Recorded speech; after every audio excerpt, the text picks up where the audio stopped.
Distinguished Senior Advisor at the Gatestone Institute. I do highly recommend Gatestone Institute website, Gatestone Institute.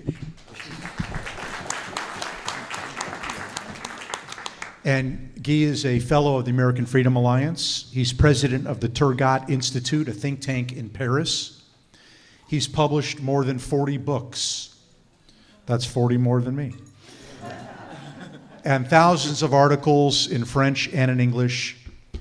He published his first book in English in 2016, Twilight Over Europe, Guy Milliere.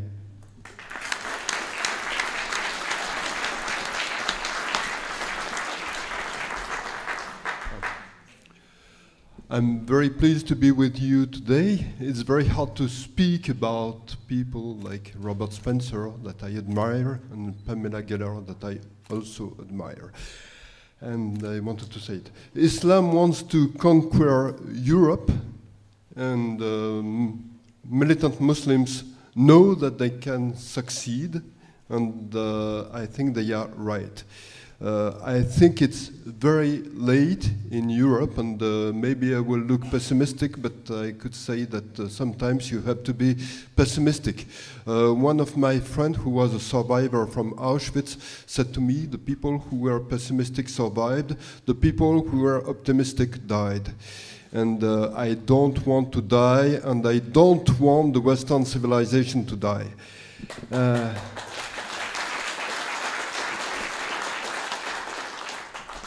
So it's extremely late in Europe. If I'm here, if I decide to move to the United States, because I moved 2 months ago, it's because I think it's not too late for the United States, and I want to fight where it's not too late. If it can help Europe, it will be wonderful, but I'm not so sure. So I will explain shortly. If you want more explanations, as it was said, I just published a book in English made with the articles I published for the Gatestone Institute. So if you want more explanations, there is my book, but I will give you shortly some explanations. What did happen in Europe is a long story, but right now Muslims use two tools to conquer Europe. The first tool is the tool you can see very easily. It's attacks. And I could say that you will see much more attacks than the attacks you have already seen.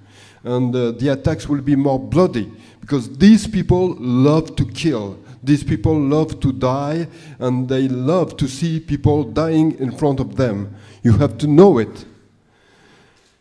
And what did happen in Paris was an horror, and it was not completely described.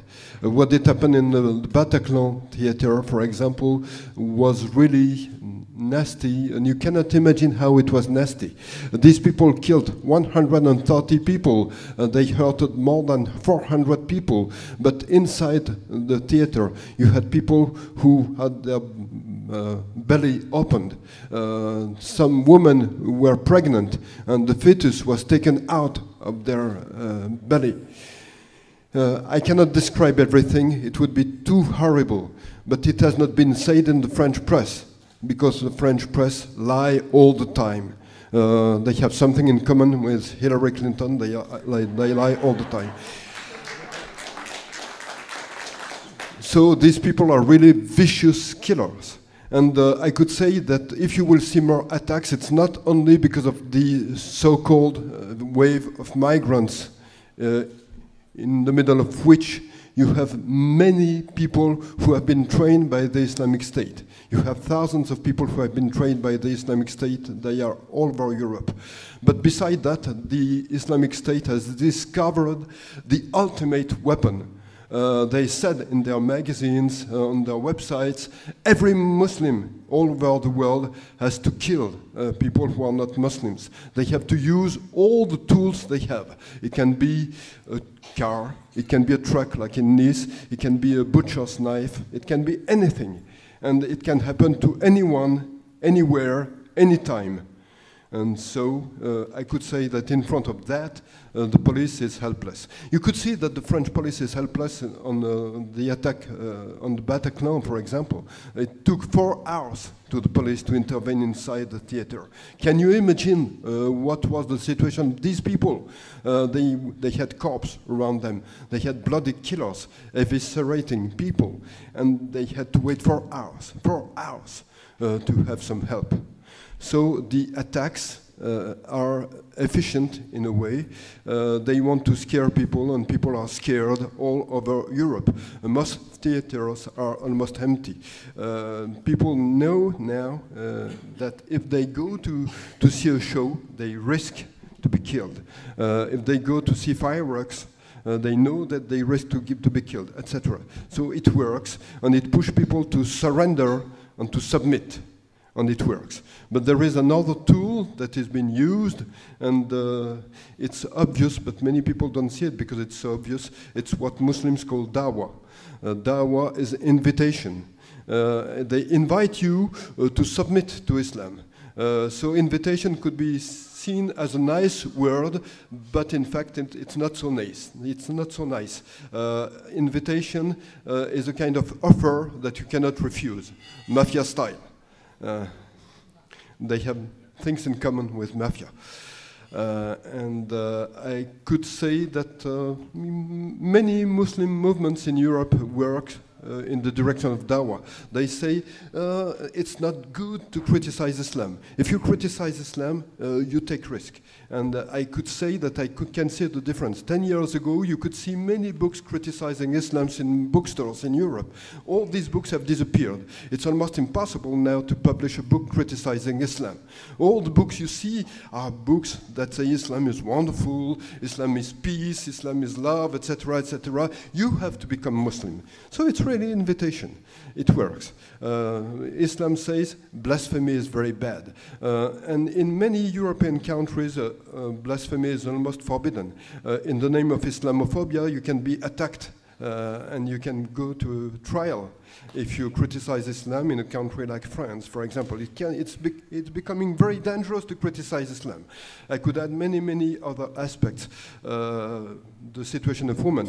I could say that 10 years ago, you couldn't see a woman wearing a full black veil in France. Now, if I go in a supermarket in the suburbs of Paris, it's very hard sometimes to see women who don't wear a veil, if you go in some Muslim districts.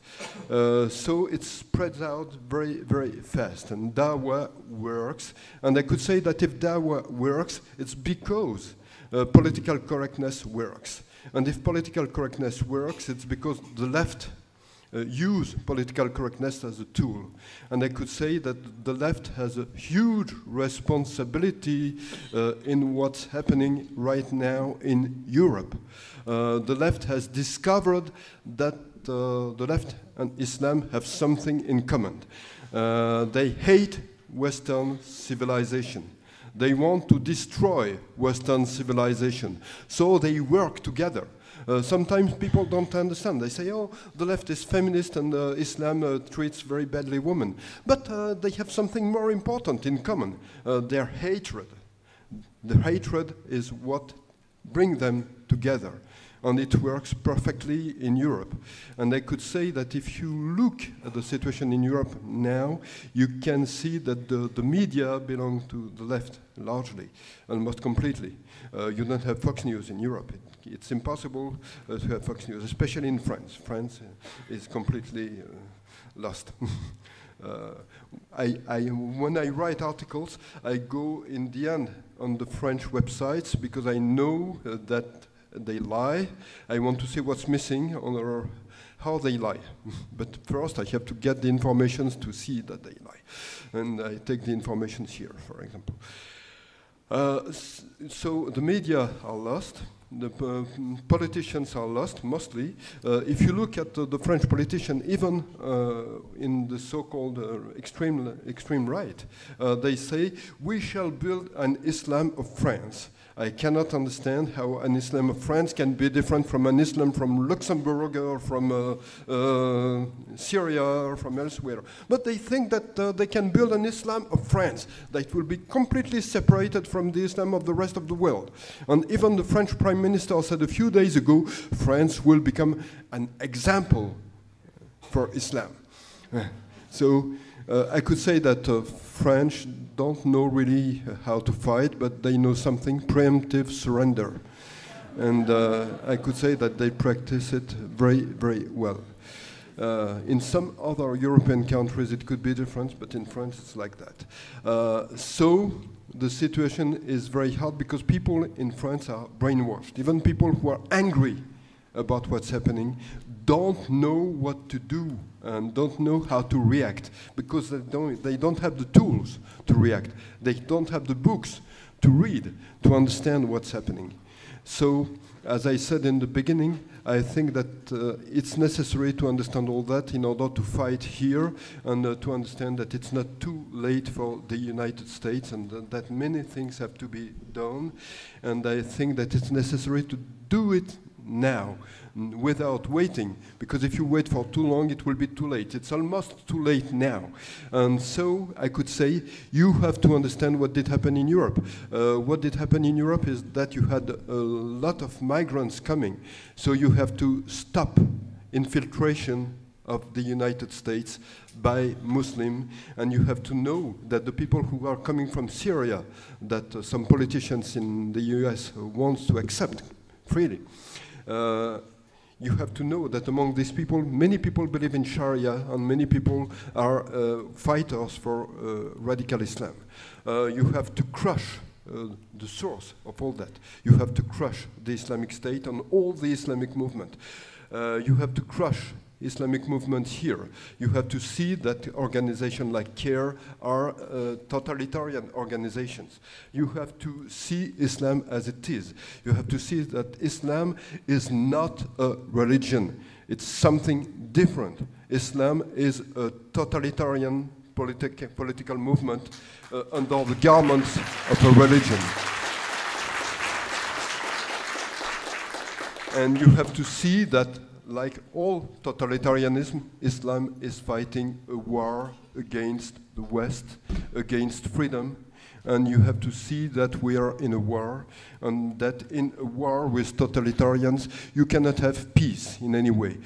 Either you win or you lose. And I'm here because I want to win. I don't want on the side of losers. And anyway, the side of losers is a side where you will not survive for very, very long.